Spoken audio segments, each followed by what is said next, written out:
अजीब न्यूज़ की दुनिया में पहली मर्तबा रोबोट को कंपनी का CEO बना दिया गया है और ये हैरत अंगेज़ वाक़या चीन में रोनमा हुआ है।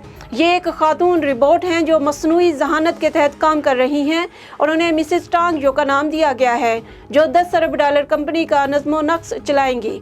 इसे मशहूर गेम साज कंपनी नेट ड्रैगन वेबसॉफ्ट का CEO बनाया गया है। बोर्ड ऑफ डायरेक्टर्स का ख्याल है कि मुस्तकबिल मसनूई ज़हानत का ही है और वो बेहतरीन अंदाज में फ़ैसला साजी अंजाम दे सकती हैं। इस तरह खुद कंपनी को अपना कारोबार बढ़ाने में भी मदद मिलेगी।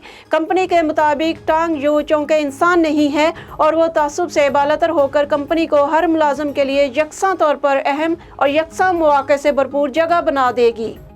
पाकिस्तान में आने वाले बदतरीन सैलाब से मुतल्लिक खबरें पढ़ने के दौरान हादसाती तौर पर कैनेडियन न्यूज़ चैनल की मेज़बान लाइव नशरियात के दौरान मक्खी निकल गई।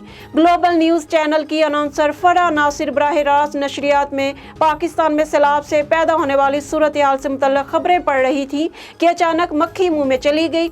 फरह नासिर ने मक्खी निगल ली और लम्हे तवक्कुफ के बाद दोबारा खबरें पढ़ना शुरू कर दी। न्यूज़ एंकर ने मक्खी निगलने की वीडियो ट्विटर पर खुद ही शेयर कर दी, जिस पर सार्फिन ने शदीद हैरत का इजहार किया। एंकर ने ट्वीट में लिखा कि मुंह में मक्खी के फरफराहट महसूस हुई और इस तरह जिंदा मक्खी हलक से नीचे उतर गई। आईफोन 14 के साथ ही एप्पल वॉच सीरीज 8 भी मुतारफ करा दी गई है, जिसमें गाड़ी को होने वाले हादसात की निशानदेही, दर्जा हरारत नापने वाले सेंसर्स हैं। वॉच में मौजूद मालूमात खुफिया रखने के लिए डिवाइसेस पर डाटा को खुफिया रखने के लिए एनक्रिप्ट किया जाता है और इस तक रसाई हासिल करने के लिए पास कोड या बायोमेट्रिक की ज़रूरत होती है।